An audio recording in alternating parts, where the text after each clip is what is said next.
सारी दुनिया आज संस्कृत दिवस मना रही है। नासा जैसी बहुत बड़ी बड़ी संस्थाएं, बहुत सारे साइंटिस्ट पैसे खर्च करके संस्कृत भाषा पर रिसर्च कर रहे हैं।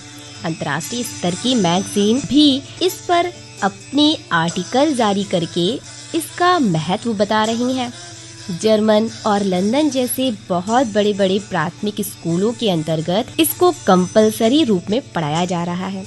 और भारत, जो इस देव भाषा का अपना जन्म स्थल है, वहाँ अपने ही घर में इसे उतना सम्मान और महत्व नहीं मिल रहा। आखिर ऐसी क्या बात है कि जो दुनिया के सभी देशों के लोग यहाँ आकर संस्कृत सीखते हैं, अपने देशों में जाते हैं और संस्कृत का अलग प्रकार से इस्तेमाल करते हैं, फिर पूरे देश में विख्यात हो जाते हैं। आखिर क्या बात है जो विश्व के सभी देशों के आकर्षण का केंद्र बनी है संस्कृत? बिल्कुल बताते हैं आपको आज संस्कृत दिवस पर संस्कृत की विशिष्टताओं व तथ्यों के बारे में। किसी भी भाषा का जो सबसे प्रमुख भाग होता है वो होते हैं उसके शब्द या उसके शब्दकोश यानी डिक्शनरी। इस दुनिया के अंदर जितनी भी भाषाएं हैं, उन सभी भाषाओं की जननी हम संस्कृत को कहते हैं, जिसके पीछे आधार है कि दुनिया के 97% जितने भी शब्द हैं वो सीधे या अप्रत्यक्ष रूप से संस्कृत से प्रभावित हैं, या कुछ ऐसे भी शब्द हैं जो सीधे ही संस्कृत से ले लिए गए हैं। संयुक्त राष्ट्र संघ की एक रिपोर्ट के अनुसार दुनिया की भाषाओं के 97% शब्द पूरी तरह से संस्कृत से प्रभावित है। और इतना ही नहीं, इसका जो शब्दकोश है वो पूरी दुनिया में सबसे बड़ा और सर्वाधिक विस्तृत है।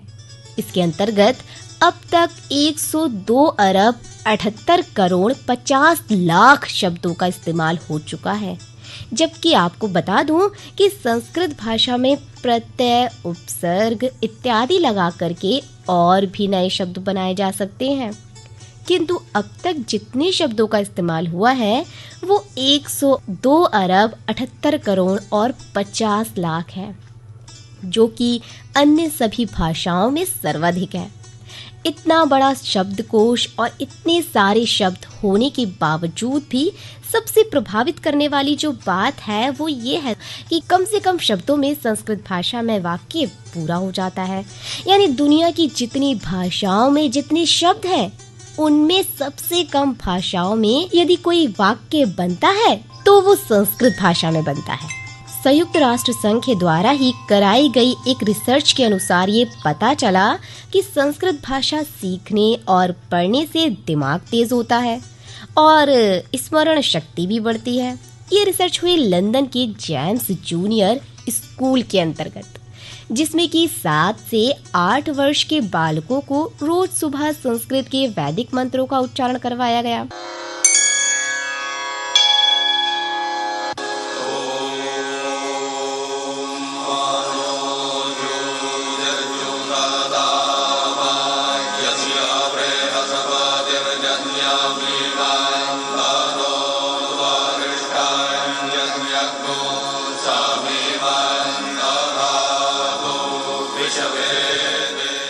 और देखा कि अगले 10 या 12 सालों के बाद वहां से विश्व को बहुत ही टॉपर, बहुत ही इंटेलिजेंट स्मरण शक्ति और तर्क शक्ति वाले व्यक्ति मिले। और इसीलिए आयरलैंड व लंदन के विद्यालयों में संस्कृत भाषा को अनिवार्य रूप से पढ़ाया जाता है।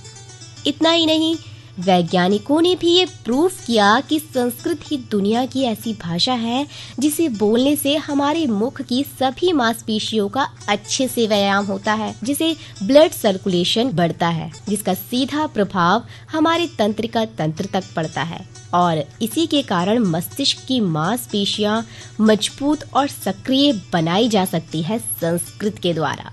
संस्कृत भाषा की इन्हीं विशिष्टताओं के कारण आज विश्व में 17 से भी अधिक ऐसे विश्वविद्यालय हैं जिनके तकनीकी पाठ्यक्रम में संस्कृत को पढ़ाया जाता है। विश्व प्रसिद्ध पत्रिका फोर्ब्स में जुलाई 1987 में ही ये प्रमाणित किया गया कि दुनिया के अंतर्गत जो सबसे स्पष्ट भाषा है वो संस्कृत है और संस्कृत को कंप्यूटर में उपयोग के लिए सर्वाधिक महत्वपूर्ण भाषा बनाया जाएगा।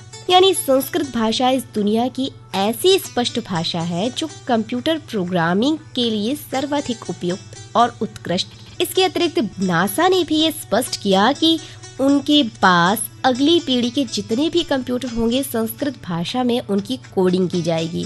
और उसने ये घोषणा की कि छठी और सातवीं पीढ़ी के जो कंप्यूटर हैं उनकी कोडिंग इसी भाषा में बनाई जाएगी।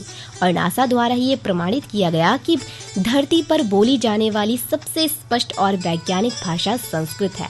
ऐसा तब हुआ जब उन्होंने अपने अंतरिक्ष यात्रियों को कई प्रकार के संदेश भेजे जो कि हर एक भाषा में उन्हें भेजने पर प्राप्त नहीं हुए। जिस भी भाषा में वे संदेश भेजे जाते अंतरिक्ष में जाकर के वे उल्टे हो जाते और उल्टे होने के कारण उनका अर्थ अनर्थ में बदल जाता। किंतु संस्कृत भाषा इसके अंतर्गत वाक्य के शब्दों को किसी भी प्रकार से रखा जाए उसका समान ही अर्थ निकलता है। यदि वह उल्टे भी हो जाए तो भी वह वही अर्थ देंगे जो कि सही होने पर देते हैं। इस प्रकार संस्कृत के वाक्य सबसे कम शब्दों में पूरे हो जाते हैं और बहुत ही स्पष्ट रूप से किसी भी प्रकार से इसका समान ही अर्थ निकलता है। इसलिए वैज्ञानिकों तक अंतरिक्ष में भेजे जाने वाले जो संदेश हैं उनके निमित्त भी संस्कृत भाषा सबसे महत्वपूर्ण और वैज्ञानिक है। साथ ही संस्कृत भाषा की जो व्याकरण है उसके सारे वैज्ञानिक तथ्य है, सारे सिद्धांत इतने प्रामाणिक है कि जब से महर्षि पाणिनि ने संस्कृत व्याकरण लिखी तब से आज तक डॉट, कॉमा, फुल स्टॉप जैसी परिवर्तन करने तक की भी आवश्यकता नहीं हुई। ज्यों के त्यों आज भी हम उनका वैसे ही प्रयोग करते हैं। और इसीलिए नासा जैसी अंतरिक्ष संस्थान के अंतर्गत जो भी नए वैज्ञानिक भर्ती होते हैं उनकी ट्रेनिंग में संस्कृत की व्याकरण, आर्यभट्ट के सूर्य सिद्धांत, वराहमिहिर के सिद्धांत इत्यादि सब संस्कृत में पढ़ाए जाते हैं। ऐसा नासा के अतिथि वैज्ञानिक ओम प्रकाश पांडे जी के द्वारा बताया गया। इसलिए अब नासा द्वारा ये सलाह दी गई कि जो आगे छठी और सातवीं पीढ़ी के कंप्यूटर बनाए जाएंगे उनमें सभी प्रकार के सिद्धांत संस्कृत भाषा में दिए जाएंगे जो कि 2025 और 2034 तक पूरी होने की संभावना है। तब जाकर के संस्कृत सीखने की पुनः क्रांति शुरू होगी। संस्कृत अपने आप में एक संपूर्ण ऐसी पवित्र भाषा है जिसमें संस्कार, पवित्रता, सादगी और सौम्यता का भाव अलग ही झलकता है। तभी तो कहा भी गया है कि केयूरना विभूषन्ति पुरुषम हाराना चंद्रोज्ज्वलः न स्नानम न विलेपम न कुसुमम नालांकृतम मूर्धजा वांगे का समलयं करोति पुरुषम या संस्कृत धार्यते श्रियन्ति अखिल भूषणानि सततम वागभूषणम भूषणम। यानी बाजूबंद मनुष्य की शोभा नहीं बढ़ाते, न चंद्रवत उज्जवल हार ही, न स्नान, न उबटन, न फूल इंसान की शोभा बढ़ाते हैं, क्योंकि समय आने पर सारी चीजें नष्ट हो जाती हैं। केवल और केवल व्याकरण आदि से परिशुद्ध करके धारण की गई संस्कृत रूपी आभूषण ही मनुष्य की शोभा बढ़ाते हैं, जो समय आने पर भी नष्ट नहीं होती। इसी के साथ संस्कृत भाषा में दर्शन का सार और ज्ञान का तत्व ही समाहित नहीं है, मनोरंजन का खजाना भी संस्कृत भाषा में खुलता है। तो आइए आज संस्कृत दिवस के उपलक्ष्य में सुनते हैं ये गीत और 2 पल के लिए करते हैं संस्कृत में एंजॉयमेंट।